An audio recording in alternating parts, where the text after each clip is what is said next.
umur hidup kami. Kami mau hidup hanya bagi Tuhan. Hidup hanya untuk melayani dan menyenangkan hati Tuhan. Haleluya. Terimalah persembahan hidup kami kepada-Mu. Terima kasih Yesus Tuhan. Terima kasih Tuhan.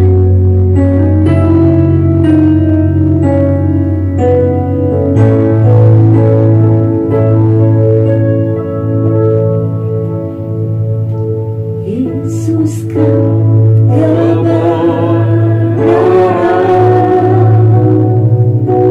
yang menyelamatkanku. Kau memberikanku hidup dan pengharapan.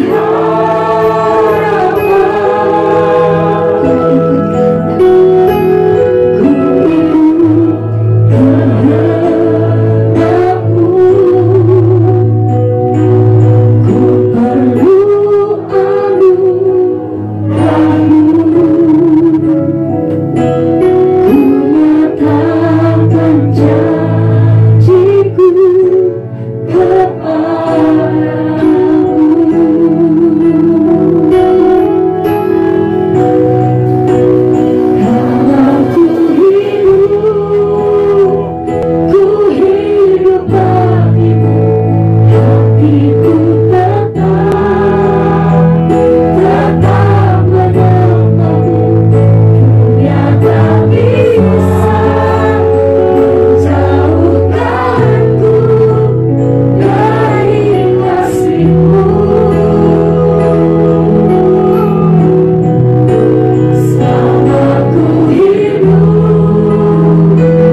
boleh semakin mengagungkan Engkau saja, meninggikan Tuhan saja. Beri pada kami hati hamba, beri pada kami hati yang boleh sungguh-sungguh Tuhan, hidup kami untuk melayani Tuhan. Beri pada kami kekuatan yang baru, supaya setiap hari, setiap kali kehidupan kami Tuhan, kami boleh pakai hanya untuk hormat kemuliaan nama Tuhan. Tuhan yang menjamah kami semua pada saat ini, kami siap mendengarkan kebenaran firman Tuhan.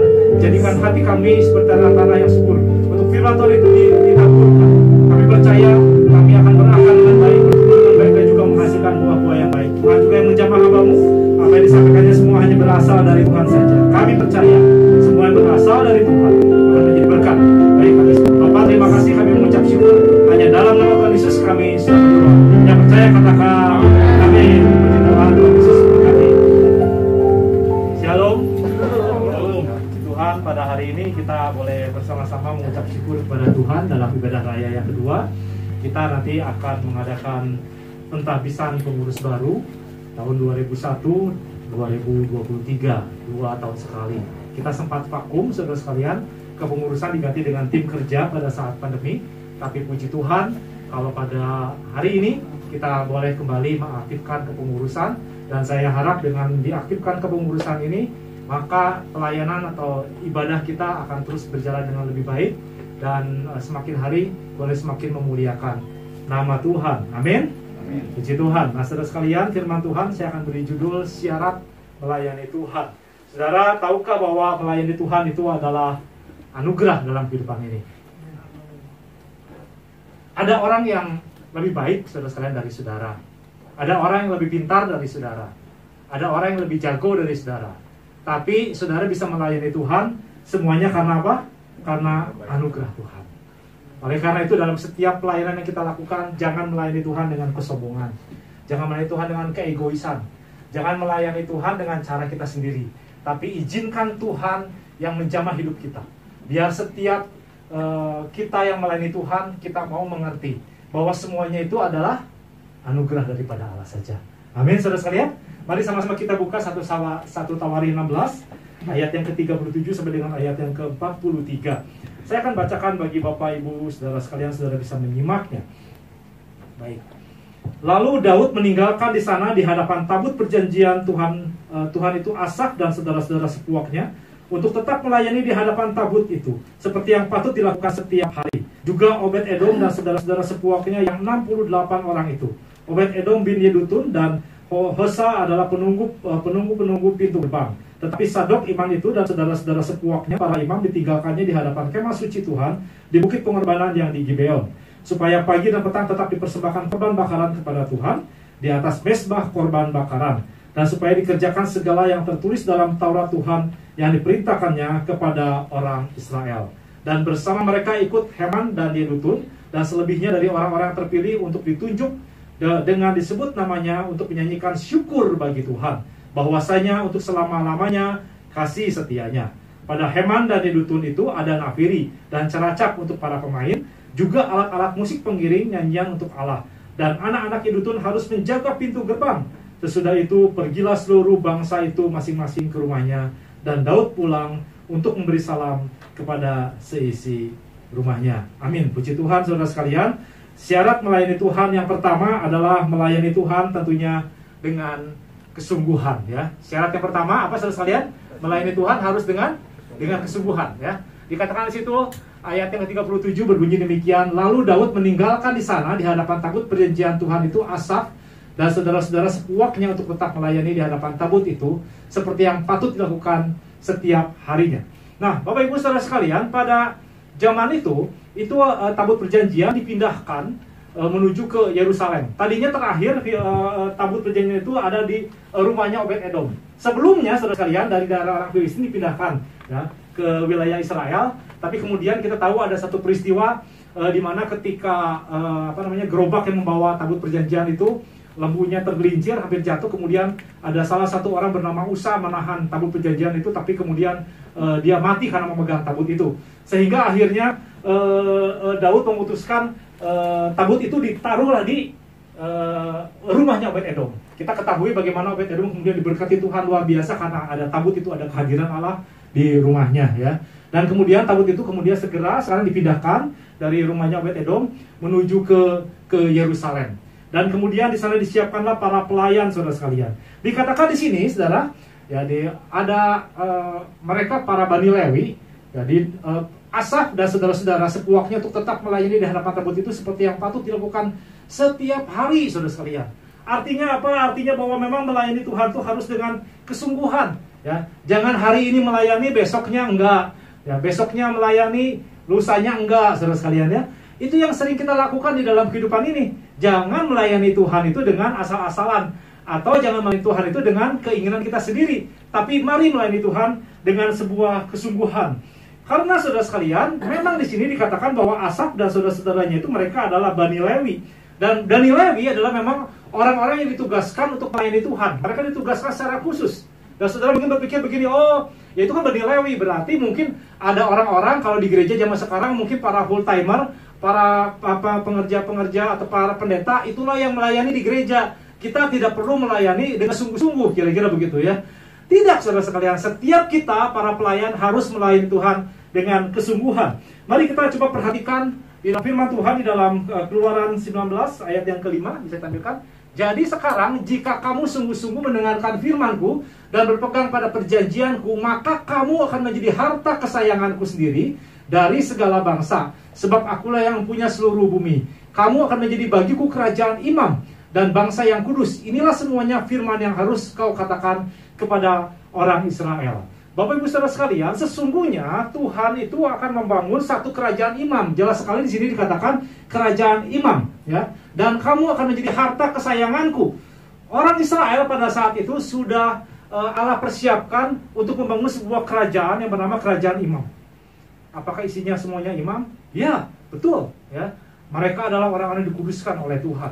Tetapi pada saat kejadian orang Israel ketika ditinggalkan oleh Musa naik ke Gunung Sinai dan kemudian mereka membuat patung lembu emas, saudara sekalian. Pada saat itu Musa marah dan Tuhan marah, saudara. Dan kemudian apa yang terjadi? Mulai saat itu yang boleh melayani Tuhan hanya Bani Lewi saja. Mereka dikhususkan untuk melayani Tuhan. Sesungguhnya seharusnya Tuhan sudah mempersiapkan bahwa akan ada kerajaan imam, ya. Dan orang-orang yang melayani semuanya, saudara, bukan hanya Bani Lewi saja. Tapi semenjak kejadian itu Musa mengangkat Bani Lewi untuk tugas imam. Namun Bapak Ibu saudara sekalian, bukankah imam besar kita yaitu Tuhan Yesus? Dia telah datang ke dalam dunia ini untuk menebus setiap dosa dan kesalahan kita. Amin saudara sekalian. Maka janji Tuhan kembali berlaku bagi setiap orang Israel. Kita adalah orang-orang Israel rohani saudara sekalian. Janji Tuhan berlaku atas kehidupan kita, bahwa janji Allah untuk membangun kerajaan imam ini. Oleh karena itu dalam 1 Petrus 2 ayat ke-9 berbunyi demikian.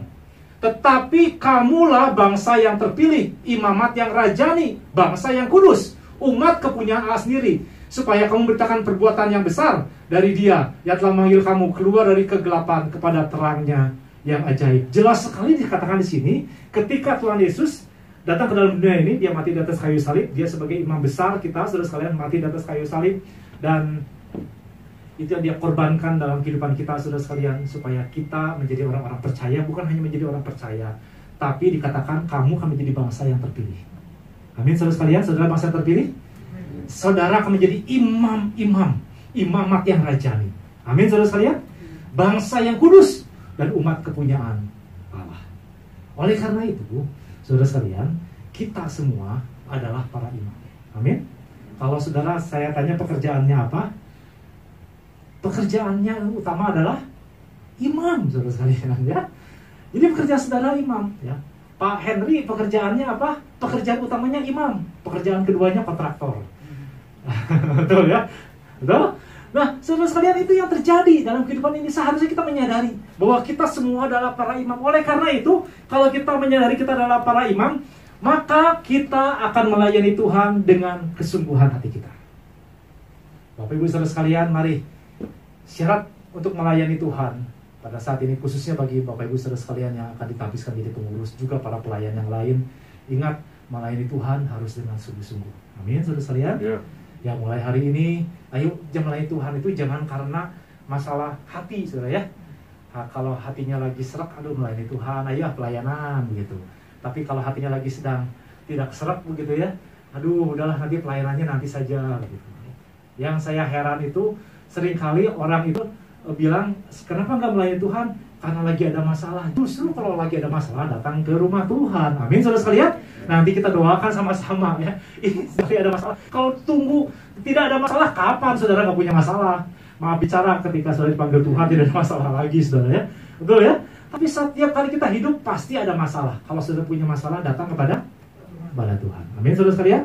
Jadi mulai hari ini, ayo kita lebih sungguh-sungguh lagi di dalam pelayanan kita kepada Tuhan. Yang kedua, saudara sekalian, melayani harus sesuai dengan aturan, bukan aturan kita, saudara, tapi aturan Tuhan ya. Dalam 1 Tawarin 16 ayat 40 berbunyi demikian, supaya pagi dan petang tetap dipersembahkan korban bakaran kepada Tuhan di atas mezbah korban bakaran, dan supaya dikerjakan segala yang tertulis dalam Taurat Tuhan yang perintahkannya kepada orang Israel. Jadi di sini ada syaratnya, saudara sekalian. Mereka pagi dan petang tetap mempersembahkan korban. Ada aturannya, semuanya dikerjakan secara tertulis dalam Taurat Tuhan. Ada tertulis di situ, semua harus dikerjakan dengan sebaik-baiknya sesuai dengan aturan yang ada. Tadi saya sampaikan ketika tabut perjanjian ini diangkat, saudara sekalian, dipindahkan. Kemudian mereka memindahkannya ternyata tidak sesuai dengan aturannya. Pada saat gerobak itu tergelincir, saudara sekalian, berusaha untuk menahannya, karena dia pikir dengan menahannya itu tabutnya tidak akan jatuh. Tetapi Tuhan sudah katakan tidak boleh ada yang memegang tabut itu, saudara sekalian. Ya, jadi artinya apa? Artinya Usa tidak melakukan sesuai dengan aturan yang Tuhan mau. Demikian juga di dalam pelayanan di rumah Tuhan, ketika tabut sudah sampai di Yerusalem, dikatakan di sini pagi petang dipersembahkan korban bakaran ya, mezbah korban bakaran, kemudian dikerjakan semuanya sesuai dengan Taurat Tuhan. Bani Asaf mereka harus menaikkan setiap pujian, mempersembahkan syukur, menyanyi. Kemudian juga ada beberapa orang yang harus menjaga pintu gerbang bait Allah ya. Di situ harus ada orang yang menyanyi, ada alat musik, ada penunggu bait Allah, urutan segala macam, saudara sekalian, itu semuanya harus benar, saudara sekalian. Artinya apa? Artinya bahwa memang melayani Tuhan itu ada aturannya. Bapak Ibu saudara sekalian, saya di tempat pekerjaan saya di gudang itu kami jual barang, itu beratnya biasanya 200 kilo. Tidak mungkin diangkat oleh orang, saudara sekalian ya. Satu orang angkat 200 kilo tidak mungkin. Jadi saya membeli forklift, tapi forklift yang turun naiknya pakai pakai mesin ya. Tetapi kita pakai dorong begitu ya. Jadi kalau itu didorong dulu begitu. Tidak pakai seperti mobil begitu ya. Tapi ininya tetap sudah otomatis begitu, turun naiknya begitu ya. Nah, saudara sekalian, itu ada aturannya. Jadi barang itu ketika barang ada di bawah, berarti forkliftnya harus turun dulu di bawah, dimasukkan alatnya itu ya, ada yang namanya palet itu ya, bisa mengangkat 4 sekaligus, jadi 800 kilo. Itu diangkat, saudara sekalian ya. Itu diangkat, diturunkan lagi, kemudian baru mundur, kita manual mundur, digeser, didekatkan ke truk, kemudian dinaikkan lagi, baru kemudian setelah itu dimasukkan ke dalam truk. Begitu aturannya, saudara sekalian. Saya sering berkata kepada para pegawai bahwa itu aturan yang harus dilakukan. Tapi pada satu waktu tiba-tiba saya mendapatkan kabar bahwa forklift itu terguling begitu ya, terguling, jatuh, dan kemudian barangnya semua tumpah begitu. Ya, sampai kita cukup banyak mendapat kerugian, forkliftnya juga rusak. Lalu saya tanya, kenapa bisa jatuh? Padahal kan sudah ada aturannya. Ternyata saudara sekalian begini, mereka mengambil barang, kemudian mereka mengangkatnya, harusnya kan ketika sudah diambil, diturunkan dulu, baru dibelokkan, dimasukkan ke dalam, baru naik lagi, baru masuk ke dalam truk. Tapi karena pada saat itu mereka buru-buru, saudara sekalian, barang itu diangkat, dan mereka pikir langsung saja dijalankan, langsung mereka belokkan untuk supaya bisa masuk dalam truk, karena pikir dekat, karena ininya dibelokkan, kemudian bahannya berat, saudara sekalian, jatuhlah semuanya, saudara sekalian. Untung tidak ada orang yang kena, saudara. Ya. Kenapa? Karena aturannya tidak sesuai seperti yang harus dilakukan dengan forklift itu, saudara sekalian. Itu yang terjadi. Nah, saudara sekalian, mari dalam kehidupan ini kita semua melayani Tuhan harus ada aturan yang Tuhan buat dalam kehidupan kita. Saya yakin tidak ada prioritas yang utama di dalam kehidupan ini. Prioritas kita yang utama adalah kita mau datang kepada Tuhan, melayani Tuhan. Kita diberikan keluarga oleh Tuhan, itu adalah suatu hal yang sangat baik dalam kehidupan ini. Kita diberikan pekerjaan oleh Tuhan, itu adalah suatu anugerah dari Tuhan. Kita diberikan studi bagi anak-anak, itu adalah suatu hal yang sangat luar biasa yang Tuhan berikan di dalam kehidupan kita. Kita juga diberikan pelayanan, saudara sekalian, itu juga adalah anugerah yang ajaib dalam kehidupan kita. Mari saudara sekalian, itu semuanya saudara ada aturannya. Jangan ketika kita diberikan keluarga yang baik, kemudian kita perhatikan terus keluarga kita, tapi kita tidak mau untuk datang melayani Tuhan bersama-sama. Padahal gampang toh, satu keluarga kita ajak melayani Tuhan. Kita diberikan pekerjaan oleh Tuhan, saudara sekalian, itu adalah anugerah dari Tuhan. Amin, saudara sekalian. Tapi tetap saudara, pekerjaan ini untuk memuliakan nama Tuhan, saudara. Mari kita lakukan sedemikian rupa sesuai dengan aturannya Tuhan. Apa yang kita lakukan, studi kita, pekerjaan kita, pelayanan kita. Oleh karena itu kan kalau saya berdoa, berkat saudara sekalian, pada setiap mengakhiri ibadah, bukankah saya doakan semuanya? Ya, saya tidak prioritaskan melayani Tuhan itu nomor satu, tidak. Tuhan berkati pekerjaan, studi, pelayanan, semuanya keluarga untuk hormat kemuliaan nama Tuhan. Artinya saudara sekalian, kita semua juga harus mengikuti aturan Tuhan. Ya, apa yang kita lakukan, mari kita persembahkan untuk hormat kemuliaan nama Tuhan. Saya rindu Bapak Ibu saudara sekalian, kita semua boleh bersama-sama membawa kehidupan kita mengikuti aturan yang Tuhan sudah buat dalam kehidupan ini. Mari jangan bikin aturan masing-masing. Jangan bikin aturan kalau kita lagi senang, kita pergi ke gereja. Kalau kita tidak senang, kita kemudian tidak pergi ke gereja. Kalau situasinya seperti ini, kita tidak ke gereja. Situasinya seperti itu, kita ke gereja. Justru saudara sekalian, dalam situasi apapun juga, ya kita mau tetap terus melayani Tuhan di dalam kehidupan ini. Amin saudara sekalian. Haleluya. Yang ketiga, saudara, melayani Tuhan itu harus dengan hati yang bersyukur. Ya, dalam 1 Tawari 16 ayat 41 berbunyi demikian, dan bersama-sama mereka ikut Heman dan Yedutun dan selebihnya dari orang-orang yang terpilih yang ditunjuk dengan disebut namanya untuk menyanyikan syukur bagi Tuhan, bahwasanya untuk selama-lamanya kasih setianya. Nah, saudara sekalian, yang namanya pelayanan itu pasti ada masalah. Amin. Yang namanya orang hidup lah ya, pasti ada persoalan. Pelayanan kita ada masalah, ada situasi yang tidak baik. Mungkin ada orang lain yang membuat keadaan kita menjadi tidak nyaman. Ada mulut orang lain yang membuat kita menjadi lemah, saudara sekalian. Itu sering sekali terjadi di dalam sebuah pelayanan. Kesukaran, tantangan, masalah dalam kehidupan ini, saudara sekalian, itu selalu saja ada di dalam kehidupan ini. Mungkin dalam saat pelayanan kita juga bisa merasakan kesedihan karena kita tidak dihargai, saudara sekalian.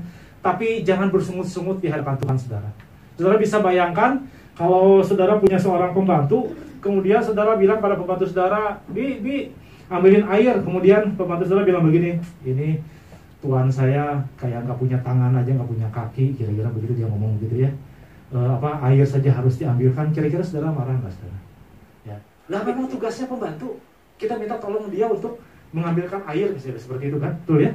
Demikian juga di dalam kehidupan kita melayani Tuhan, saudara sekalian. Apa yang Tuhan inginkan dalam kehidupan kita, mungkin saja situasinya dalam keadaan yang tidak baik pada saat itu, atau memang keadaannya yang kurang nyaman, tetapi mari tetap melayani Tuhan dengan hati yang bersyukur kepada Tuhan, saudara sekalian. Tuhan tidak pernah paksa kita melayaninya. Tetapi ingat dalam Matius 11 ayat 28 berbunyi demikian, marilah kepadaku semua yang letih lesu dan berbeban berat, aku akan memberi kelegaan kepadamu. Setiap kita siapapun juga, saudara sekalian, mari kita datang kepada Tuhan dengan hati yang bersyukur. Kita percaya bahwa setiap beban hidup kita Tuhan akan jamah, Tuhan akan angkat, Tuhan akan pulihkan segala sesuatu dalam kehidupan kita. Yang penting bagaimana caranya dalam setiap keadaan, setiap persoalan di dalam pelayanan kita menghadapi masalah, pasti selalu saja ada gesekan dan sebagainya, tetapi tetap kita bersyukur kepada Tuhan. Amin, saudara sekalian. Tetap melayani Tuhan dengan hati bersyukur ya. Kita melayani Tuhan, kita tetap mengucap syukur kepada Tuhan karena itu adalah anugerah yang tidak terkira. Tadi saya di awal saya katakan, saudara, banyak orang lebih baik dari kita, banyak orang lebih pintar dari kita, banyak orang yang lebih mumpuni dari kita, ya keahliannya begitu luar biasa. Tapi Tuhan pakai saudara, itu semua adalah anugerah yang luar biasa yang Tuhan berikan dalam kehidupan kita. Dan kita bersyukur kepada Tuhan untuk semuanya itu. Dan yang terakhir, saudara sekalian, melayani Tuhan itu harus sesuai dengan karunia-nya masing-masing. Ayat yang ke-42 berbunyi demikian. Pada Heman dan Yedutun itu ada nafiri dan ceracap untuk para pemain, juga alat-alat musik, pengiring, nyanyian untuk Allah, dan anak-anak Yedutun harus menjaga pintu gerbang. Saudara sekalian, ini Heman dan Yedutun, saudara sekalian ya. Jadi Asaf dan timnya itu, mereka adalah tim praise and worship, tuh ya. Mereka memainkan, menyanyi, ada yang memainkan alat musik dan sebagainya. Tapi Obed Edom dan timnya itu mereka jaga pintu gerbang bait Allah, begitu kan. Jadi ada tugasnya masing-masing. Jaga pintu gerbang apa ya maksudnya?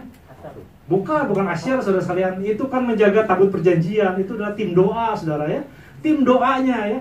Tim doa mereka yang selalu menyiapkan untuk supaya tabut perjanjian itu boleh terus ada di sana, dijaga, saudara sekalian. Itu adalah doa supaya setiap hadirat Tuhan itu boleh dirasakan dari tempat itu, saudara sekalian. Itu yang terjadi, saudara sekalian. Jadi selalu saja ada masing-masing karunia. Saudara, Tuhan berikan pada kita karunia yang berbeda-beda. Ya, dari karakter saja, dari temperamen saja orang berbeda-beda. Ya, ada yang banyak ngomong, ya dipikir banyak ngomong tapi susah mikir. Ada banyak orang yang mikir terus nggak pernah ngomong, begitu kan? Ada orang yang tukang nyuruh gitu ya. Jelas itu karakternya itu kolerik, begitu kan? Tapi juga ada orang yang diam terus kayak es, begitu kan? Itu orang pragmatik. Banyak orang punya karunia juga berbeda-beda. Ada orang yang bisa alat musik, saudara. Ya, satu-satunya di dalam keluarga kami yang nggak bisa alat musik cuma saya, saudara. Tapi istri dan anak-anak semua bisa main alat musik. Ya.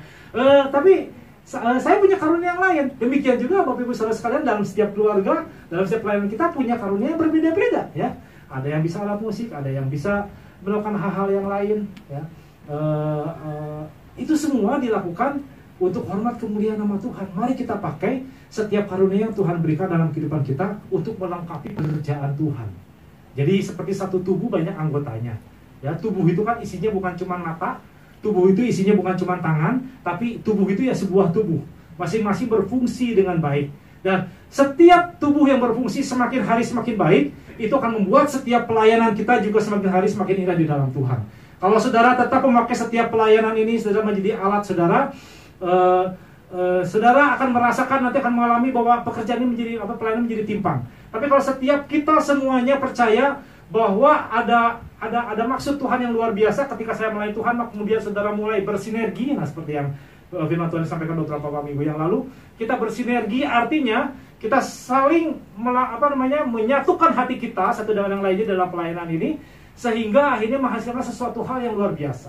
Bahkan ketika kita bersinergi, maka akan ada mujizat Tuhan terjadi di dalam kehidupan kita, saudara sekalian. Itu yang terjadi dalam kehidupan ini.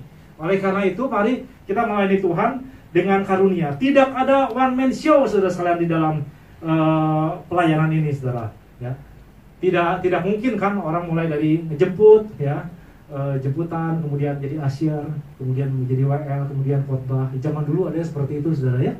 Tapi zaman sekarang tidak ada. Tapi setiap kita, para pelayan Tuhan, kita semua dipakai oleh Tuhan untuk melayani bersama-sama menjadi satu tubuh.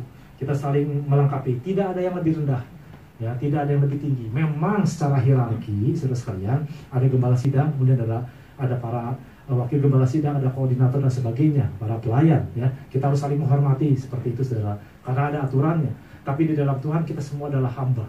Kita semua adalah orang-orang yang disatukan oleh Tuhan untuk melayani Tuhan. Saudara, kita diberi karunia yang berbeda-beda. Mari kita sama-sama melayani Tuhan bersama-sama. Tapi saudara sekalian, ingat yang terakhir, dalam setiap karunia yang Tuhan berikan harus disertai dengan karakter yang indah di dalam Tuhan, saudara sekalian.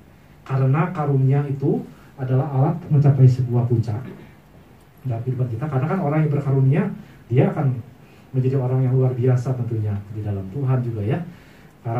Karunia yang akan mencapai puncak, tetapi karakter yang akan membuat kita tetap ada di puncak, saudara sekalian.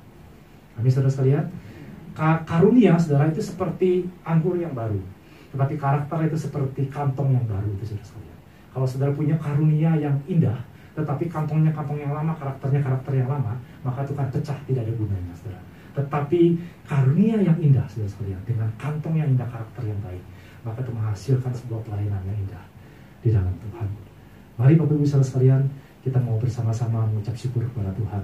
Biarlah firman Tuhan yang singkat ini boleh membuat hidup kita boleh semakin indah di dalam Tuhan dan setiap pelayanan kita lakukan. Haleluya, puji Tuhan. Mari sama-sama kita bangkit berdiri.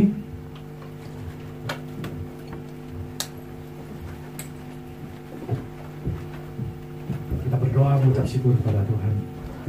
Bapa, terima kasih untuk segala kemurahan dan kebaikan Tuhan. Biar kiranya kasih setia Tuhan boleh menyertai kami pada saat ini. Kami percaya ketika kami melayani Tuhan, ada sesuatu hal yang baik, yang indah dalam kehidupan ini. Ajar kami untuk melayani Tuhan dengan kesungguhan hati kami.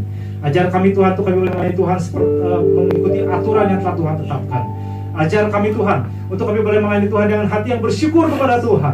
Dan ajar juga kami ya Tuhan, untuk kami boleh memiliki karunia yang indah di dalam Tuhan, dan juga karakter yang menyertainya, supaya kami boleh dengan hati yang indah untuk melayani Tuhan ya Bapak. Bapak, terima kasih. Biar kiranya firman Tuhan boleh menjamah kami semua pada saat ini. Setiap jemaat kami boleh melayani Tuhan dengan kesungguhan hati kami, dan biarlah kuasa Tuhan sungguh nyata setiap pelayanan kami lakukan untuk hormat kemuliaan nama Tuhan. Bapak, terima kasih, kami mengucap syukur hanya dalam nama Tuhan Yesus. Kami sudah berdoa, percaya katakan amin.